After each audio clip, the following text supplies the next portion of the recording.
아멘. 아멘.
아멘. 할렐루야. 우리 하나님께 영광의 박수 올려드립니다. 감사합니다. 감사합니다. 네.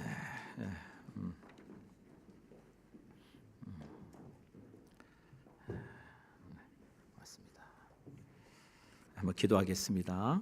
사랑의 아버지 하나님, 모든 것이 하나님의 은혜입니다. 나의 나됨은 하나님의 은혜인 줄 믿습니다. 주여, 내 은혜가 내게 족하다. 바울에게 하나님 말씀해 주셨습니다.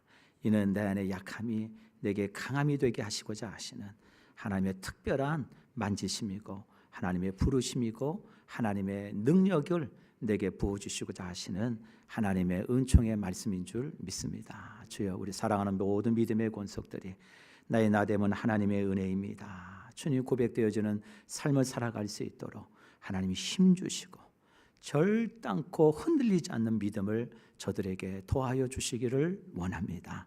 하나님, 오늘도 귀한 물질 하나님께 올려드립니다.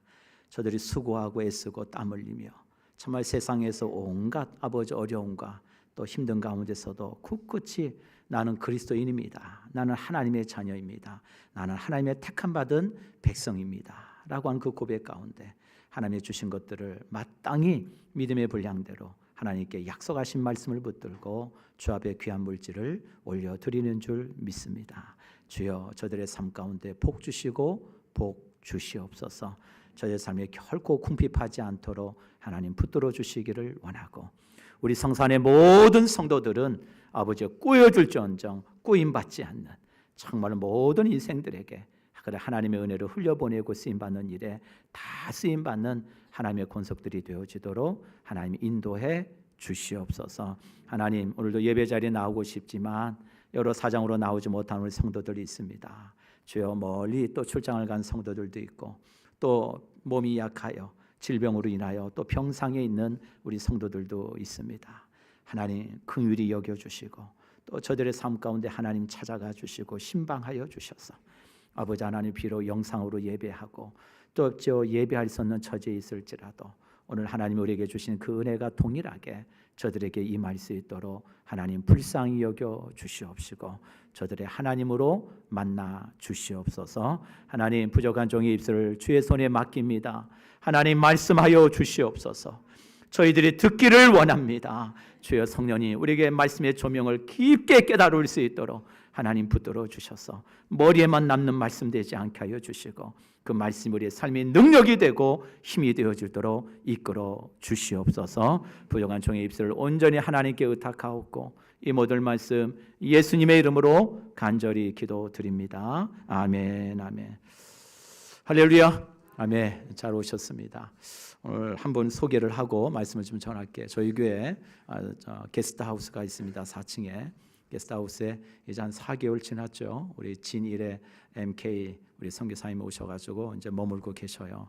그 아시죠? 우리 진일 선교사 헝가리 부다페스트 어머니가 입국을 하셨어요. 그래가지고 오늘 지난 이틀이죠. 목금토 이제 저희 선교관에 이제 게스트하우스에 같이 이제 거하시다가 오늘 우리 박나오미 맞죠? 네, 박나오미 선교사님 오셨는데 자리 한번 일어나 주시고 우리 한번 박수로 환영하겠습니다. 네, 환영합니다. 잘 오셨습니다, 선교사님. 헝가리 부다페스트에서 이제 사역하고 계시다가 이제 건강 점검 차원차 이제 한국에 잠깐 들어오셨습니다.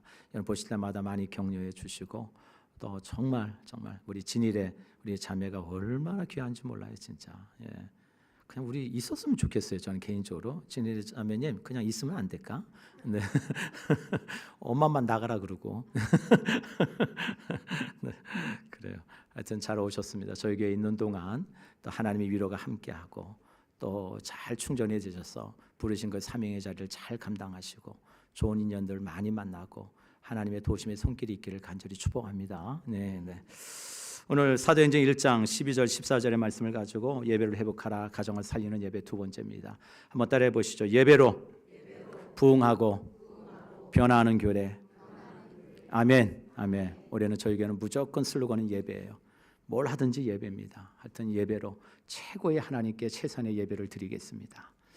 예배 전 예배자, 예배 중 예배자, 예배 후 예배자. 그런 예배자의 삶을 살아내겠습니다. 2개월 한 해 저희 교회 모토입니다. 여러분 꼭 기억하셔서 하나님 앞에 정말 영과 진리로 예배하고 그 예배하는 자를 하나님 오늘도 찾으시니까 그 부르심과 찾으심 앞에 우리 성산의 모든 성도들이 정말로 믿음으로 하나님께 서고 그 부르심 앞에 쓰임 받기를 다시 한번 주의 이름으로 축복합니다. 아멘. 제가 사역을 하면서요 그리스도의 중심으로 세워진 가정이 참 귀하다는 거 뿐만 아니라 그런 가정에서 드려지는 예배와 나눔이 얼마나 중요한지를 제가 알게 한 가정이 있습니다. 그래서 그 가정을 좀 소개하려고 합니다. 이 두 부부는요 직장에서 만났어요. 정확히 얘기하자면 그분이 혹시 이 설교를 또 들으면 어떨까 싶어서 두산에 동대문에 있는 두산이라고 하는 그룹 아시죠? 거기에 이제 다니시는 분이셨어요. 나름대로 직장에서 참 인정받으시고 유능하신 분이셨는데 이 두 부부가 밤목장 목자와 목녀였습니다. 잘 이해가 안 되실 때 밤 목장이 뭐냐? 부부 목장인데 밤에 모이는 목장이에요. 왜냐면 다들 직장 생활하고 그러니까 낮에 모일 수가 없으니까 밤에만 모이는 거예요. 그래서 그 밤에 모일 때 남자를 목자라 그러고 그 아내를 목녀라고 이렇게 불렀어요. 그래서 이제 밤 목장을 이제 이끌어 가시는 목자셨는데 그 집에서 매주 금요일마다 이제 목장 예배로 모였습니다. 저녁 8시에 이렇게 모여서 이제 준비한 목자 가정에서 준비한 식사를 정성껏 준비한 식사를 먹을 때 또 목원들이 그냥 오지 않아요. 맨날 목자가 수고해 주니까 나름대로 반찬도 좀 준비해 오고 간식도 준비해 오고 다가도 준비해서 풍성하게 이렇게 저녁에 만찬을 합니다. 이제 뭐 저녁을 먹고 정리하고 끝나면 9시쯤 됩니다. 그러면 이제 목장 예배를 시작하시죠. 목장 예배를 하면서 삶을 나누고 한 주간의 삶을 나누고 기도 제목을 나누고 기도하다 보면 어느덧 11시가 훌쩍 넘어가요. 때로는 12시가 다 돼서 끝날 때도 있습니다. 그런데 누구 하나도요 피곤해하지 않아요. 막 웃음이 넘쳐요. 너무 빨리 끝났다 그러고 조금 더 하면 안 되냐 그러고 막 그 정도로 참 은혜가 있었던 그런 목장이었어요. 정말 예수님의 사랑으로 잘 묶여진 목장이었다는 걸 지금도 기억합니다. 그 목장에 젊은 부부 목원이 있었어요. 결혼한 지 몇 년 되지 않은 목원이었는데 이 젊은 부부가 이런 간증을 하더라고요. 제가 그날 목장 예배로 신방을 갔는데 이런 간증을 하더라고요. 하나님께서 저희 부부에게 이 좋은 목자 부부를 만나게 해주신 것에 대해서 정말 감사하고 저희 부부에는 참 행운입니다. 이렇게 얘기를 해요. 그러면서 이런 얘기를 합니다. 사실 저희 부부가 결혼하고 서로 성격 차이로 이혼까지 생각하고 있었습니다. 그래서 목장에 들어가고 싶지 않았습니다. 그러나 같은 교회에 출석하는 지인이 하도 공고를 하셔서 그냥 목장에 이름만 넣어두자. 목장 예배는 참여할 생각 없고 그냥 이름만 올려두자. 이렇게 하고 있었는데 자신들의 그 가정의 사정을 어떻게 이 목자 부부가 알았는지 자신들의 그 가정의 어려움을 듣고 금식하며 기도하고 또 심지어는 작정까지 하며 기도했다는 얘기를 듣고는 얼마나 감동이 되고 또 한편으로는 부끄럽고 죄송했는지 모릅니다. 교회에서 예배 드릴 때 마주칠 때마다 이 목자 부부가요 저희를 보면 꼭 이렇게 얘기하셨습니다. 지사님 안녕, 기도하고 있어요, 힘내요. 이 목자 부부가 늘 교회 오면 자신들 부부를 마주치면 늘 그랬다는 거예요. 지사님 기도하고 있어요, 힘내요. 또 시간을 내서 그 남편 목자는 저를 만나 주시고 목녀는 또 제 아내를 따로 만나 주었습니다. 그리고 부부 안에서 그리스도 안에서 세워진 그 가정 가운데 자신들이 살아오면서 어려웠던 위기들을 이야기해 줬습니다. 그때마다 어떻게 가정을 지켜왔는지 그리고 이 가정이 얼마나 소중한 가정인지를 저희 아내와 제게 가르쳐 주시고 섬겨 주셨습니다. 참 그 많은 사랑과 노력과 섬김을 통해서 저희 부부가 많이 회개하고 또 회복하고 이렇게 목장 예배까지 나오게 되었습니다. 이들 목자 부부가 저희 부부에게는 신앙의 롤 모델이 되었습니다. 이런 간증이었어요. 저는 그때 참 깜짝 놀랐습니다. 왜냐? 담당 교구 목사였거든요. 근데 몰랐어요, 전혀 이런 사실을.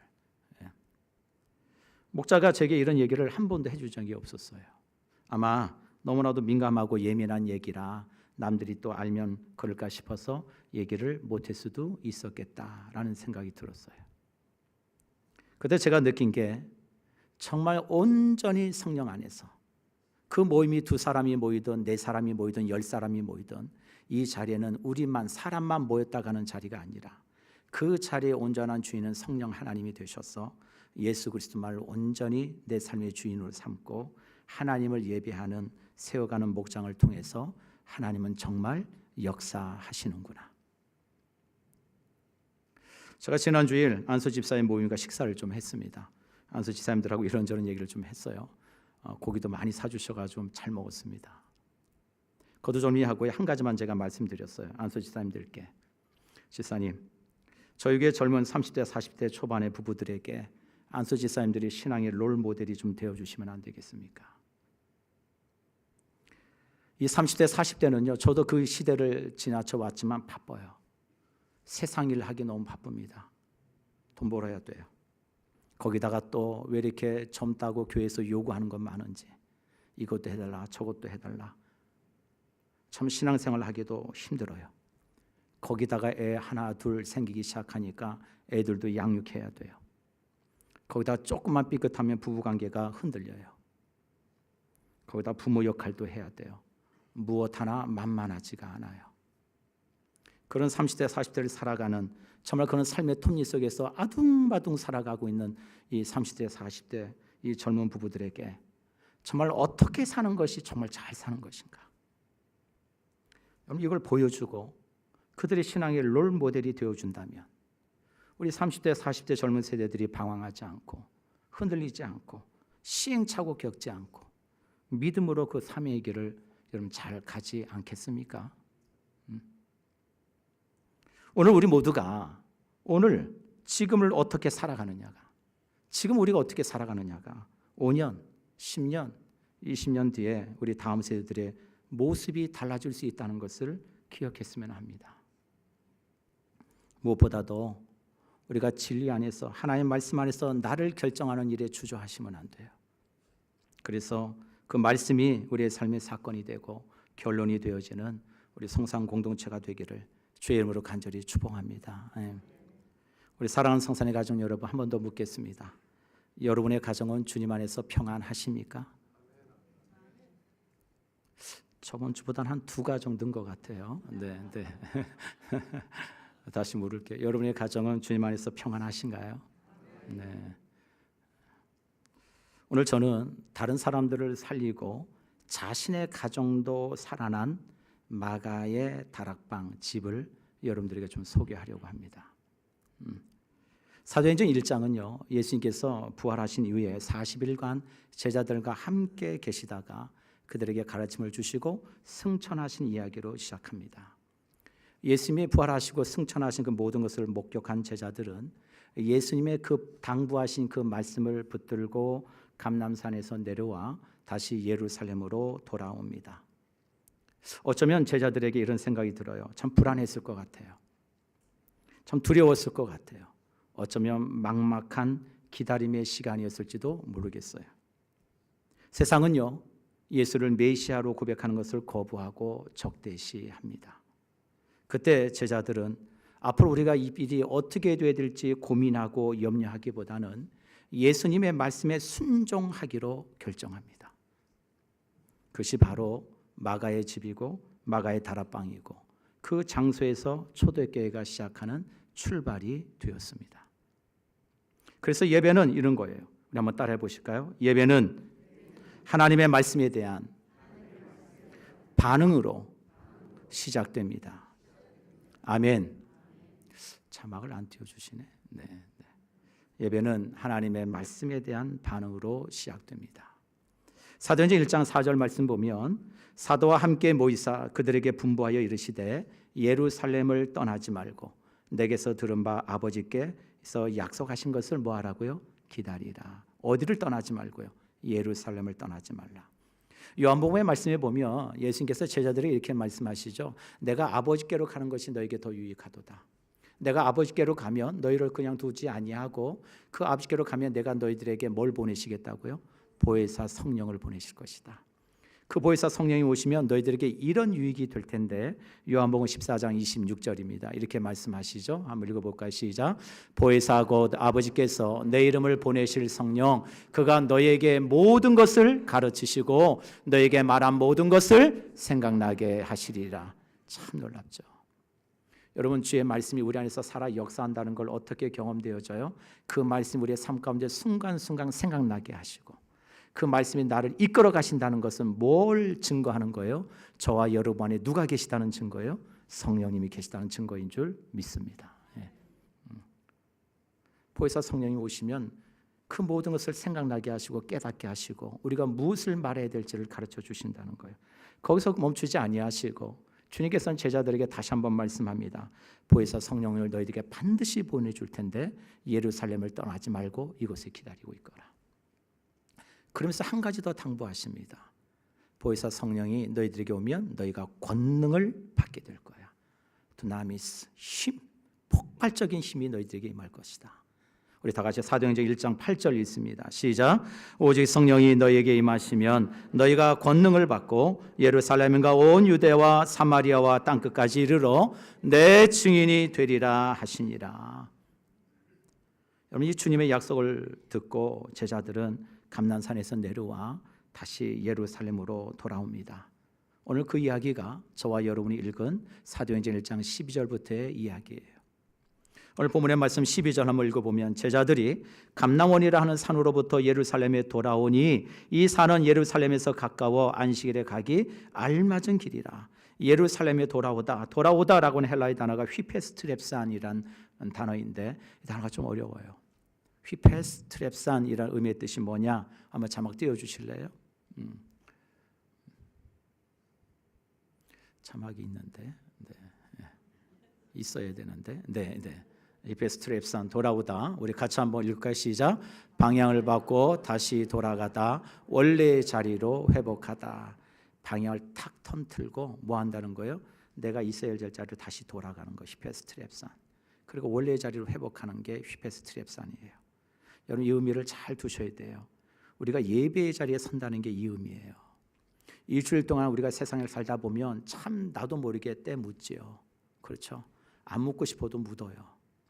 우리의 생각이 오염 들어요. 우리가 주의 말씀의 능력이라는 걸 알지만 실제로 삶은 그렇지 못할 때가 참 많아요. 그래서 나도 모르게 절망하고 낙심하죠. 나이가 이것밖에 안 되나? 정말 하나님이 나와 함께 하시지 않나? 이런 그런 의심과 두려움들이 우리 안에 일주일의 삶 가운데 늘 반복돼요.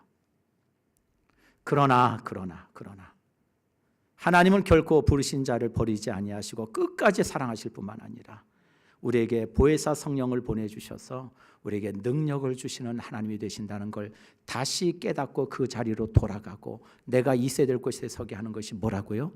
그게 예배예요. 그게 예배예요. 그래서 여러분 예배를 가벼이 여기시면 안 돼요. 예배를 우습게 생각하시면 안 되는 거예요. 믿음의 사람은, 그리스도의 사람은 예배가 생명인 거예요. 예배가. 예수님을 메시아로 부르면 안 되는 세상이었습니다. 당시 대제사장들과 종교 지도자들은 촉각을 세워서 이 제자들의 언행 하나하나를 주목하고 있던 그런 시기예요. 함부로 다니면서 예수 그리스도가 부활했다는 얘기를 못하게 하고, 여러분 그런 분위기 속에서 어쩌면 다시 예루살렘으로 돌아간다는 것은 스스로 죽음을 자초하는 일일 수도 있어요. 무모한 행동으로 보여줄 수 있습니다. 그러나 제자들은 예루살렘으로 돌아가기로 결정합니다. 주의 말씀에 순종하기로 결정해요. 그리고 그들에게 돌아간 그 장소는 매우 익숙한 장소, 예수님과 늘 함께했던 장소, 마가의 집, 마가의 다락방으로 올라갑니다. 우리 사랑하는 성산의 가족 여러분, 성경에서 얘기하는 예배를 이렇게 정의할 수 있어요. 우리 한번 같이 한번 읽어볼까요? 예배는, 시작. 예배는 하나님을 찾아가는 어떤 행위가 아니 이미 말씀으로 부르신 하나님 앞에 믿음으로 서는 겁니다. 아멘, 아멘.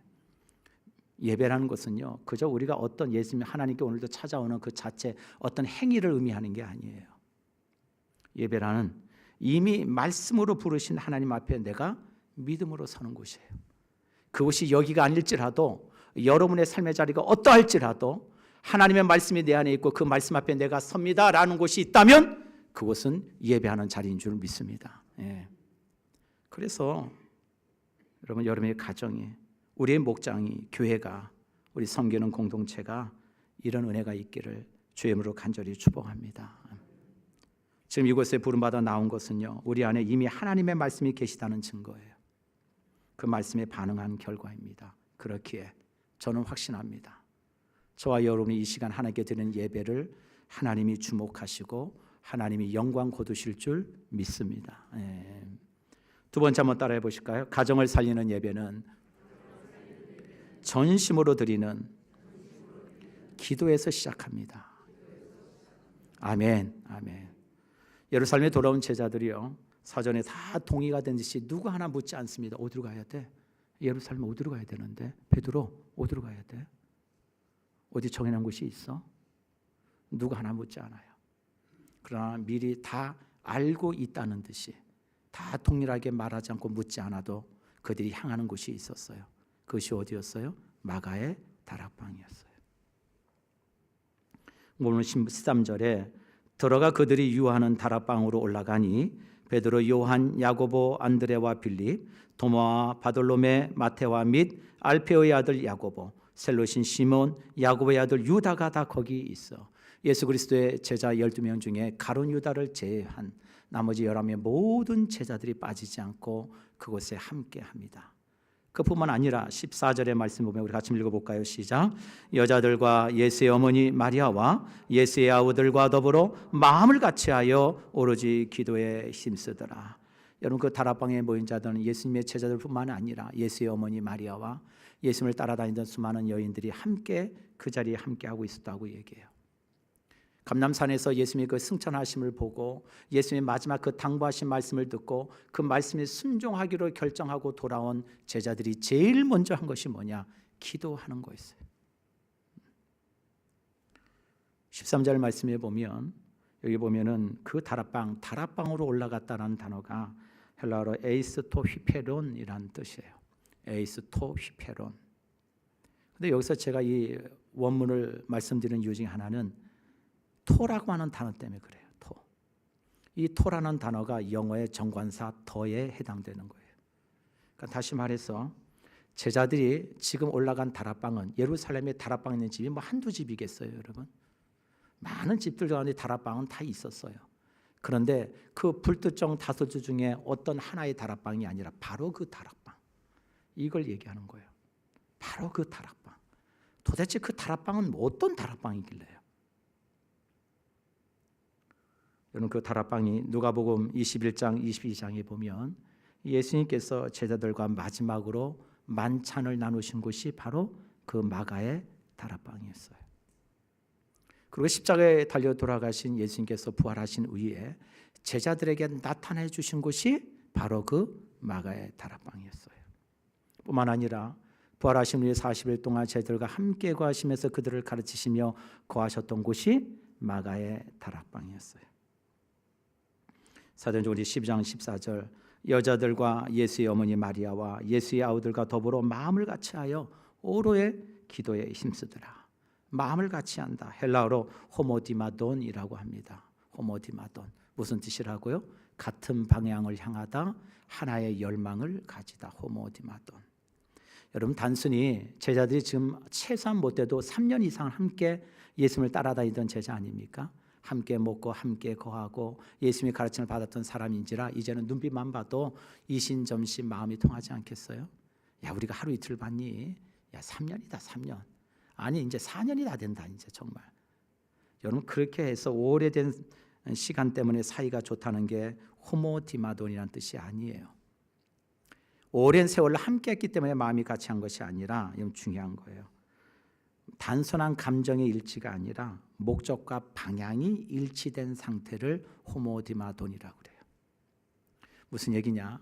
제자들이 지금 마가의 다락방에 모여서 기도하는 일에 힘썼는데, 여러분 그들이 야, 그냥 우리가 뭐 해야 될까? 야, 그냥 기도나 해야 되지 않을까? 이런 게 아니에요. 그들의 마음속에는 주님이 주신 말씀이 있었고, 그 말씀을 향한 뭐요? 한 방향이 있었어요. 그 방향이 뭐예요? 예수님의 말씀은 반드시 우리에게 성취된다는 믿음이에요. 그 믿음을 가지고 이 제자들이 오로지 한 마음으로 하나님만 바라고 주님의 약속을 기다렸다는 거예요.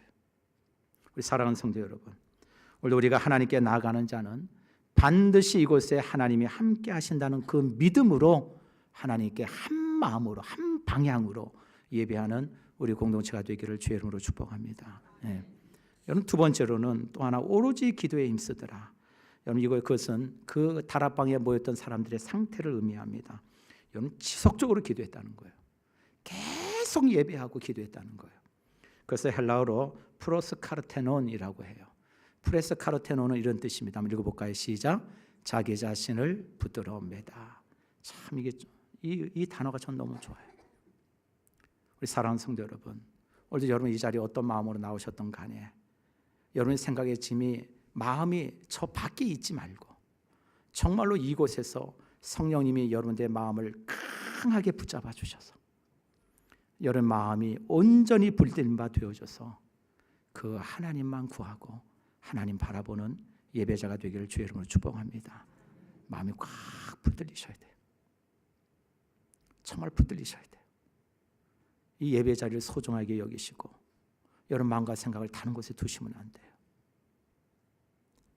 여러분, 이 제자들이요, 포기하지 않고 매우 달렸다는 거 왜 그렇죠? 왜 그럴 수밖에 없었을까요? 이유는 딱 한 가지예요. 주님의 약속은 틀림없어요. 그런데 한 가지 모르는 게 있었어요.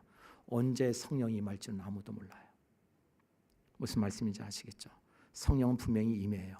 근데 그게 언제 임할지는 제자들은 알 수 없어요. 그러하기에 제자들이 할 수 있는 걸 오로지 뭐예요? 마음을 붙들어 매는 것밖에 없는 거예요. 흔들리지 않는 거예요. 여러분, 그래서 우리 사도행전 2장 2절로 3절 한번 읽어볼까요? 시작.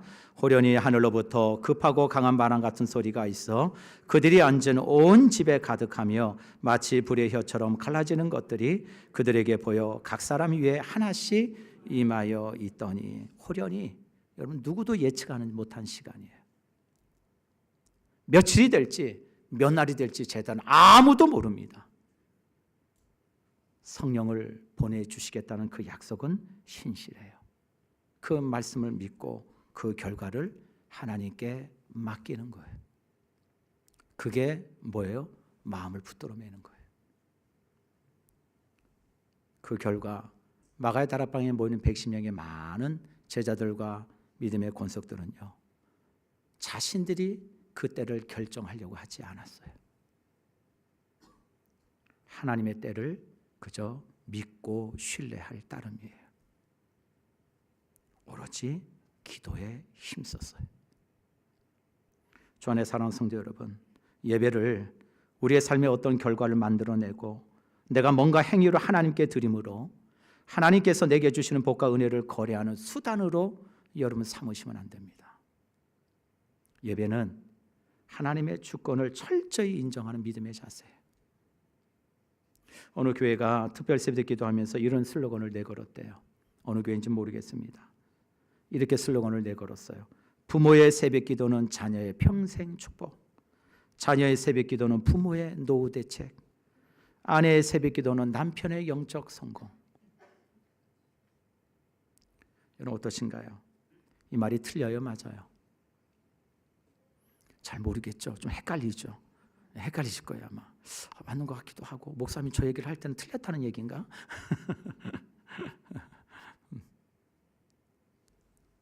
여러분 우리는 어떻습니까? 여러분 어떤 기대를 가지고 어떤 바람을 가지고 여러분 예배 자리에 나오셨나요? 우리 한 번의 예배를 내가 드리고 가면 하나님은 내 자식들은 책임져 주실 거야, 그런 기대로 그것이 예배자라고 전부라고 생각하고 나오셨나요? 여러분 예배는 복을 받기 위한 수단이 되고 내 만족을 위한 방편이 되어서는 결코 안 돼요. 예배는 먼저 하나님께 영광이 되어야 되는 줄 믿습니다. 먼저 하나님이 영광을 받으셔야 되는 거예요.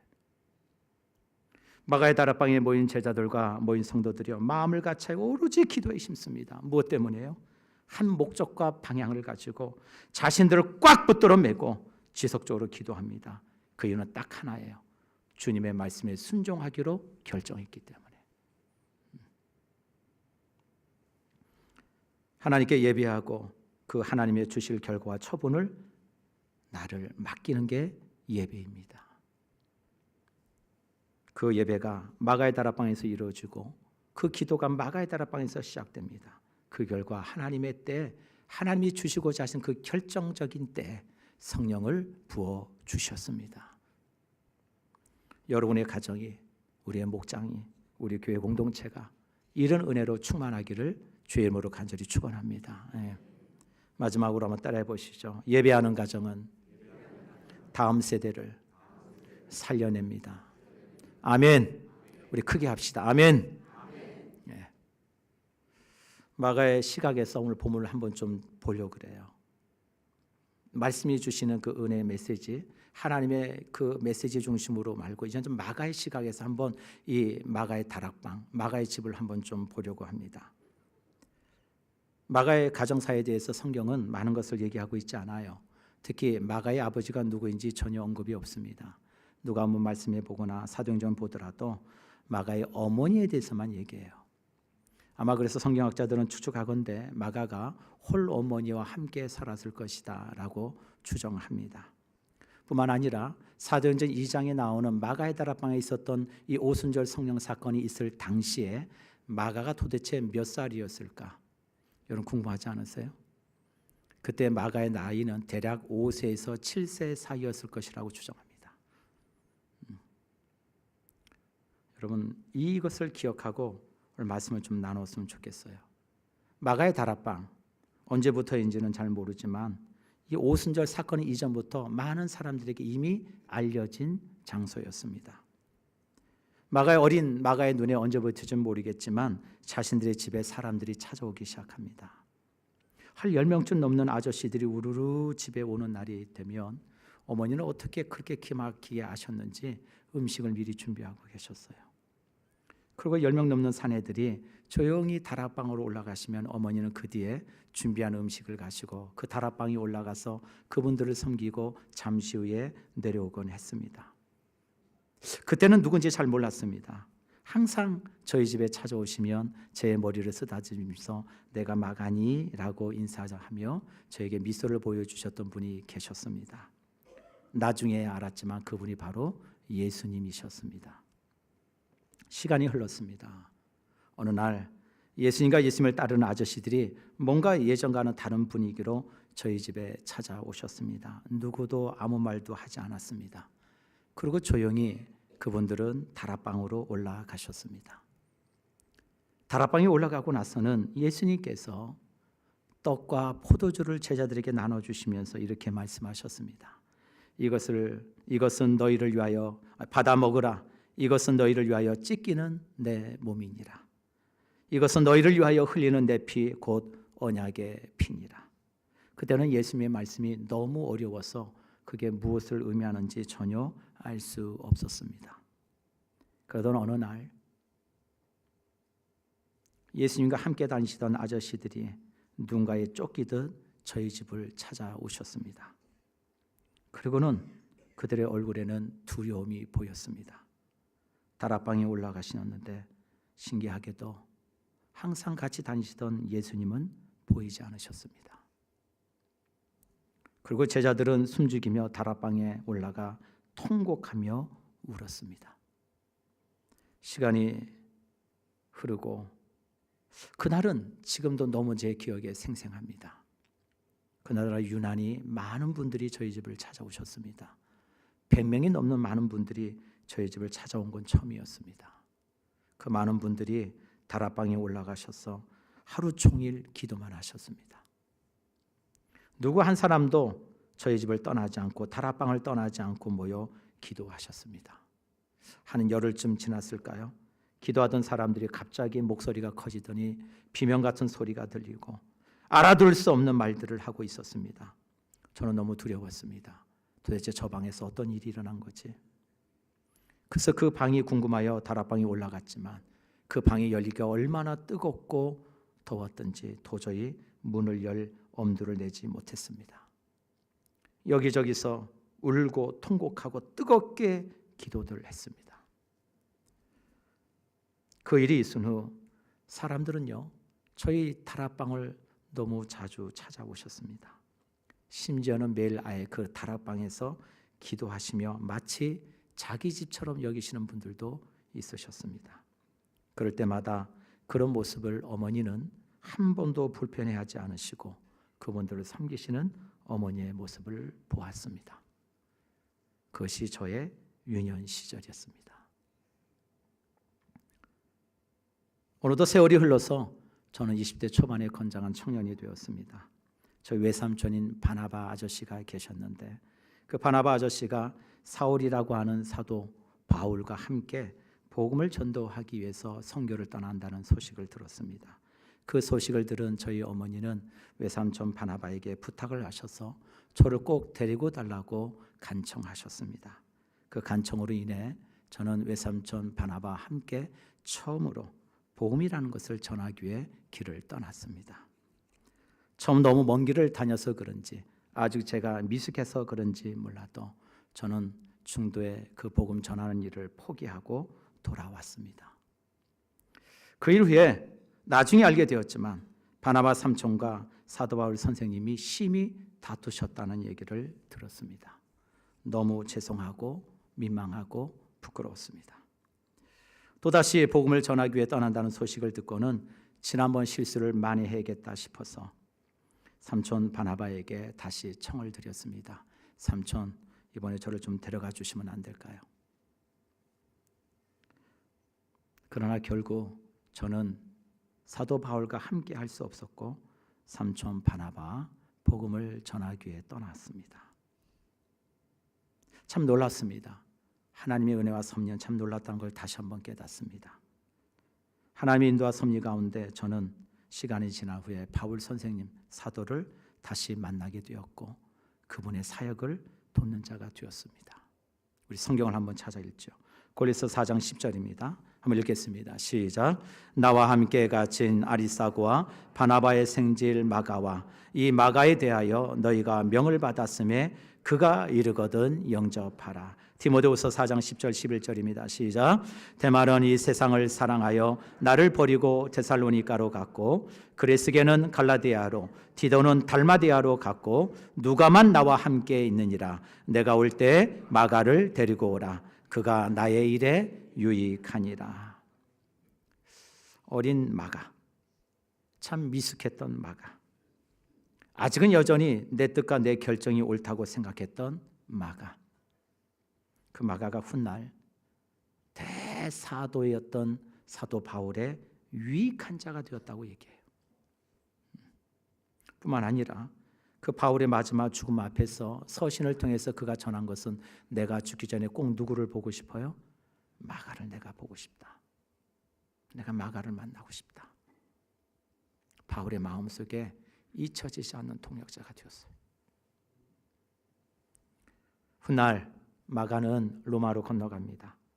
그곳에서 예수님의 수제자인 베드로를 만나요. 베드로가 헬라어를 유창하게 할 수 없어서 마가는 그 헬라어를 통역해주는 통역가로 베드로를 따라다니며 그 복음 전도하는 일을 돕습니다. 그리고 베드로 사도는 자신이 예수님과 함께했던 3년 6개월의 그 공생의 기간에 있었던 주님의 많은 가르치심과 그 이적들을 내게 들려주었어요. 그리고 마가는 그것을 나만 듣는 것으로만 그치지 않기를 바래 성령의 감동하심을 따라 펜을 들어 복음서를 씁니다. 그게 무슨 복음이에요? 마가복음이에요. 그게 마가복음이에요. 우리 주 안에 사랑하는 성도 여러분, 오순절 성령 사건이 있을 때 비록 어린아이에 불과했던 마가예요. 그런 그가 하나님의 나라의 예수 그리스도의 복음을 전하는 일에 쓰임받고 사도 바울의 귀한 동역자로 세워지고 후대에 마가복음이라는 복음서를 쓰게 된 이 모든 일들은 결코 우연히 된 일이 아니란 사실이에요. 그 시작은요, 마가의 집이었어요. 마가의 다락방이었어요. 그 다락방이 기도의 처소였고 예배의 처소였고 하나님의 인재와 성령의 감동하심으로 세워진 가정이었고 집이었다는 것을 우리는 기억해야 됩니다. 마가의 가정은요, 설교자의 가정도 아니었어요. 목회자의 가정도 아니었습니다. 뿐만 아니라 마가는 예수님의 직접 가르침을 받은 사도도 아니었어요. 그럼에도 불구하고 그렇게 하나님께 쓰임받는 위대한 하나님의 종으로 세움받을 수 있었던 것은 이거예요. 그의 집을 단지 누군가를 위하여 그 영혼들을 살리기 위하여 예배의 자리로 열어주고 기도의 자리로 열어주고 그렇게 섬기는 가정으로 내어주었던 가정이었고 집이었다는 사실이에요. 사랑하는 성도 여러분, 여러분이 살고 있는 거하는 가정은 단순히 머무는 공간입니까? 아니면 예배의 처소입니까? 우리 자녀들이 여러분 우리의 가정을 통해서 무엇을 기억하기를 원하십니까? 우리의 가정이 정말 예배하는 곳이었어. 정말 기도하는 곳이었어. 이런 기억이 우리 자녀들에게 여러분 남겨져야 되지 않을까요? 왜요? 그것을 통해서 마가라고 하는 위대한 인물이 나왔거든요. 교회와 공동체를 살리고 세우는 예배는 가정을 살리는 예배부터 시작되는 거예요. 예배가 회복된 가정에서 하나님은 그 다음 세대를 반드시 일으켜 가십니다. 이 고백과 이 믿음을 가지고 정말 우리 성산의 모든 가족들이 올 한 해는 정말로 예배자로 삶을 살아내는 여러분의 가정이 기도의 처소가 되고 예배의 처소가 되고 누군가를 살려내는 그래서 예배로 열어주는 정말로 하나님의 성령의 임재를 경험하는 그런 복된 처소가 되기를 주의 이름으로 간절히 축복합니다. 우리 기도합시다. 네. 오늘 여러분 말씀을 붙들고 하나님 각자에게 주신 여러분 성령의 음성이 분명히 있으실 거예요. 우리 목자분들은 정말로 하나님 나를 목자로 세워주셨는데 하나님 정말 그 모임을 통해서